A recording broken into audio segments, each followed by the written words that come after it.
He called me on my birthday and said, this was the first day I started at Indian Hill. Okay, guys. On the day you were born. Here we go. And we're rolling already, so just take a pause and then start. And anytime you want to restart, if you want to do the question again or want to do the answer again, because we can cut out stuff. All right? Sure. I wish I could have had that in the ACT. Yeah. All right, you're good. Welcome, folks, to Indian Hill Braves football season for the 19. Let's restart, Denny. I'm already in 1998.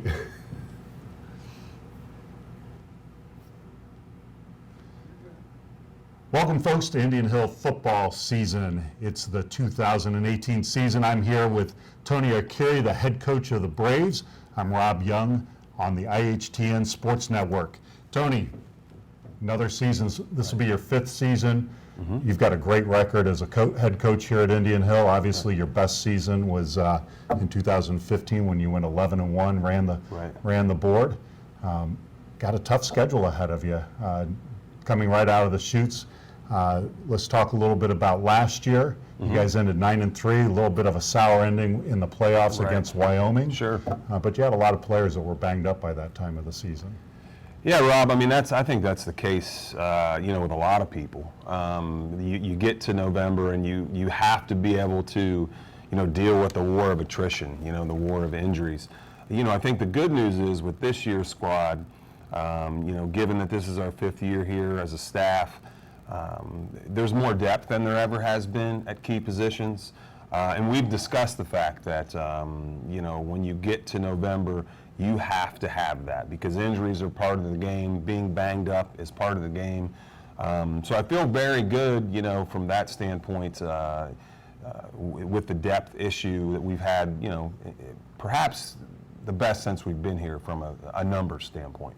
Yeah, I was going to say, you're coming into this season. Obviously, we're starting with New Richmond. We'll talk a little bit about that. But you've got 7 returning starters on offense, 8 on defense. Mm-hmm. There's probably a few other guys in there that could technically be considered starters if you counted special teams. Absolutely. Like Luke Lomberg as a kicker, which is going to be critical. Who knows how long that's going to last on kickoffs. But, you've got 2 big seniors coming back on your line in Jalen Thornton and Joe Oakes. Right. Both are considered top prospects. Both have committed to D1 programs. Mm-hmm. Jalen obviously going to his father's alma mater, cut from good cloth, as we would say. Yep. And then Joe Oakes going to OU. I've already given Pat a little bit of a hard time. I'm a UC alumni, so seeing Joe go to OU was not a fun thing for me. But both great young men, great players, athletic, fast. Even though they both tip the scale at over 250. Right. Back to we talked when we started this segment about November football, and one of the things that we certainly have realized over the past few years is that to win at a high level, you have to be able to run the football and you have to be able to stop the run. Those two young men are key. To both of those elements. I think they're going to enable us to be able to, have a run game that is complemented by a pass game and not necessarily the other way around, which I think has been our identity here for quite some time. And then certainly, we've got all the earmarks with Jack Henkin coming back as a 3-year starter on that defensive line as well. To really, the pieces are in place to have a dominant defensive line, Jalen and Joe being, the big part of that. Yeah, and obviously you've got Cole Dean returning, led the CHL in yardage, pass yardage last year, 22 touchdown passes. What he didn't have last year was a strong backfield, and you're bringing 2 big, strong running backs in John Mark and Demetrius. Right. We're very blessed in that respect, and we can't, as a coaching staff, underestimate the power and the athleticism that those 2 guys can bring to the table.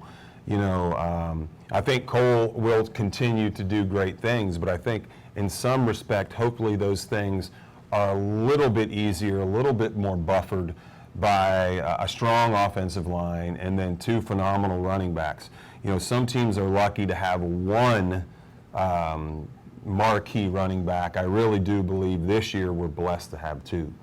Yeah, I mean, when I look back at films from last year, where Cole struggled a little was when he was flushed out of the pocket. Sure. He's not a running back. This will allow him really to be that pocket quarterback that he's Right. probably more suited for, and have some, you bring junior Trey Lopez into the mix, Right. who's quick, fast, can turn a screen pass and quickly into a 60-yard touchdown run. Correct. And I think you're dead on there.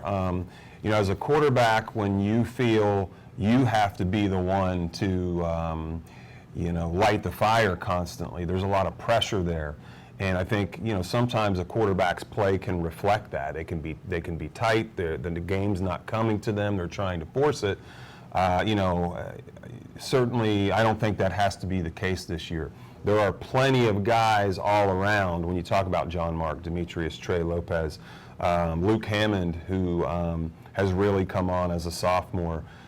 Charlie DeGennaro, who's really come on as a sophomore. There are guys there that can shoulder a lot of that load, and we don't have to have any one individual win us a football game. Yeah, the big question mark probably that I saw in the roster, and obviously the roster hasn't been finalized with positions and hasn't been posted, but Right. is that receiving core. Last year you had Right. Colin Shaw, who is a great athlete, great receiver, obviously was great on the basketball court, but Right. from a football perspective, he was a burner down the field. Absolutely.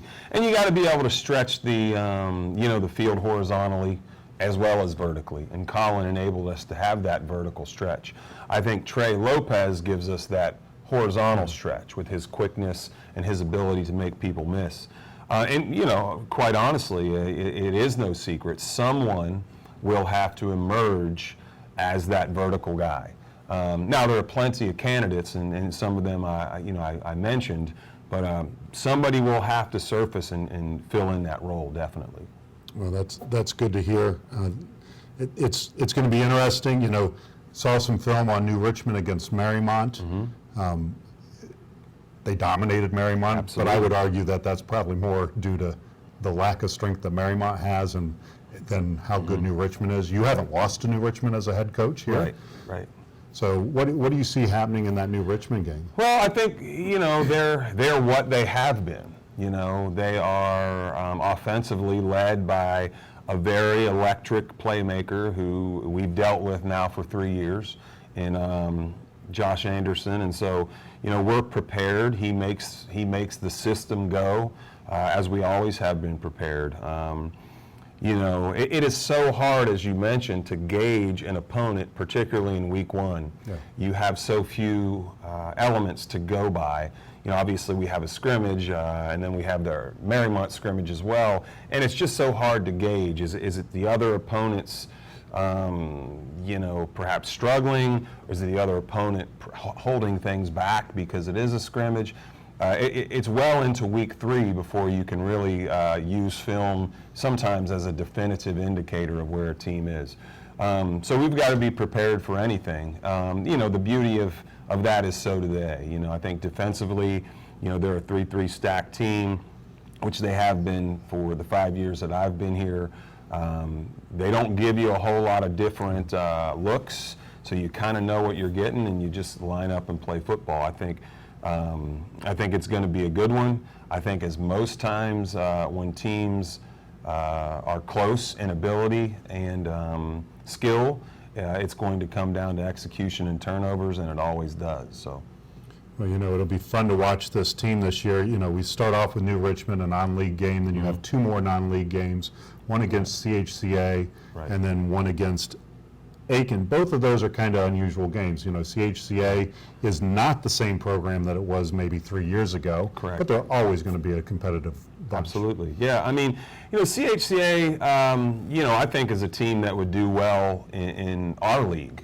I think playing in the league in which they play, sometimes they don't see the competition that, frankly, I think they'd like to see. They don't. They're not dodging anybody. They're playing us in week 2. They're playing Wyoming in week 3.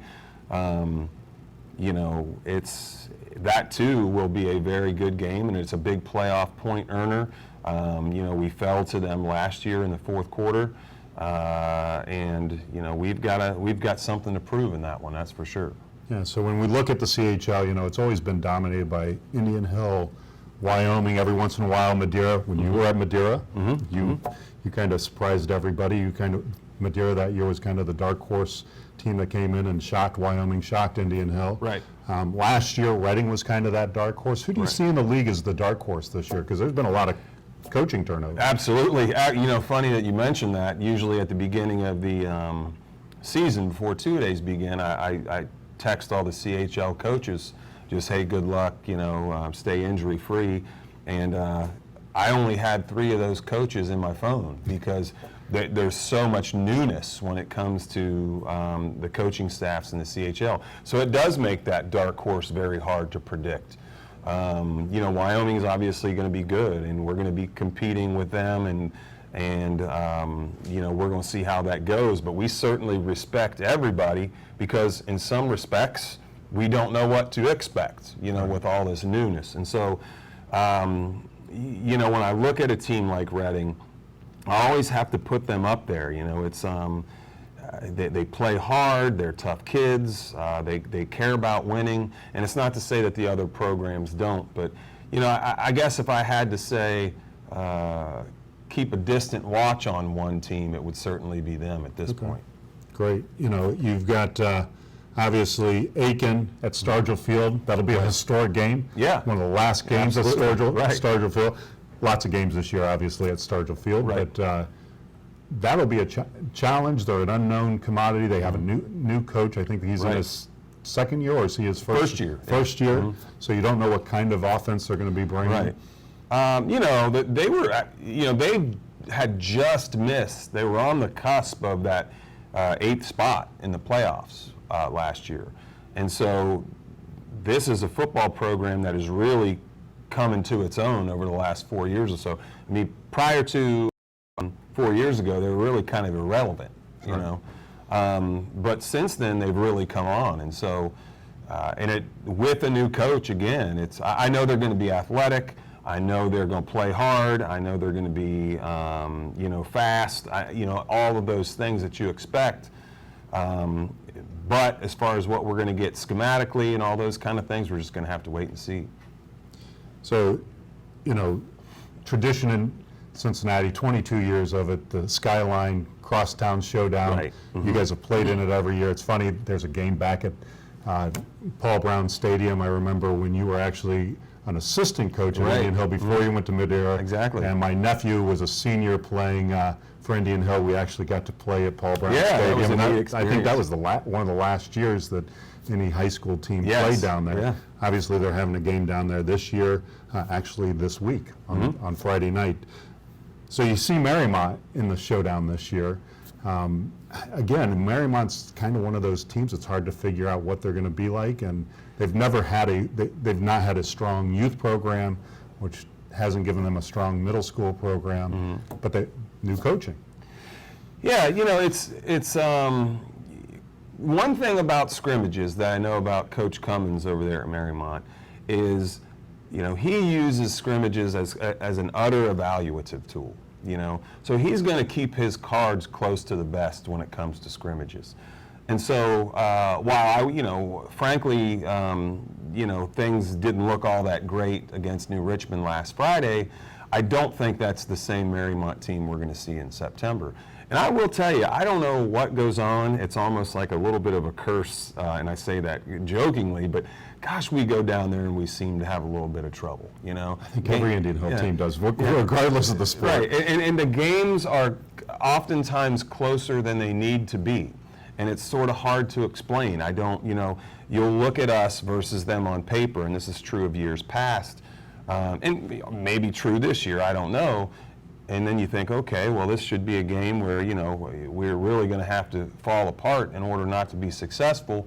But then we go down there and something just happens. I don't know. So I'm always wary of that one, irregardless of where the records stand or what the numbers say. And their best athlete is actually on that team from a paper standpoint, is actually a committed Air Force Academy lacrosse player. Exactly, right. No, he's going to be athletic. I don't know. Absolutely. Anytime you're playing at that level in any sport, but particularly one like lacrosse, which takes a lot of speed, and skill, and athleticism. He's going to contribute on the football field as well. Well, I'm hoping we have an opportunity later in the season to have another conversation, but obviously I always call it the big game. It's always the last game of the season. Right. The good news is that game's at home this year. Right. And look, like I said earlier, you respect every opponent that you play. But there's no secret about it. If we can beat Wyoming, the chances are we can beat anybody on our 10-game schedule. Our kids know that. And so it's not as if we overlook anybody. Trust me, we don't allow our kids to get in that mode. But in the back of our minds, we know what we want to accomplish and what we want to happen when we walk down onto that field week 10 and play Wyoming.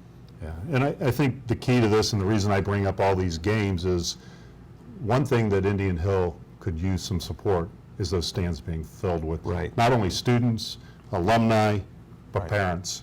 Parents of non-football players. Absolutely. It makes a huge difference. Wyoming does a great job of showing up. Marymount obviously does a great job of showing up. Right. So, folks, we televise these games to help grandparents who are out of town see it, but we could use you here in the stadium on October 26th. Mark your calendar. Make sure you're here. We want to see that stand filled with Indian Hill players, families, and the student body, not Wyoming. And also, Marymount. Head down the hill. Absolutely. Get to Marymount, support down there, because when that's filled with Marymount fans and no Indian Hill fans, it's a lonely place to play down there in that hole. And it makes a difference. It makes a difference. When you look at programs that play and compete at a state championship level, particularly smaller schools, it makes a difference. It takes more than just a coaching staff and some football players to take the next step. It takes a committed community, a community that cares, and the more people that we see in those stands, the more energy we gain from it. Folks, I'm Rob Young with Indian Hill Television Sports Network with Coach Tony Arcuri and the Indian Hill Braves football for the 2018 season. Get out to the games. Come see them away from home. Let's get a lot of people to travel to places that they may not. Stargell Field, this is the last year. It'd be a great place to see a huge crowd there for Indian Hill. We'll see you in a few minutes for the kickoff of the first game of the season, Indian Hill Braves versus New Richmond.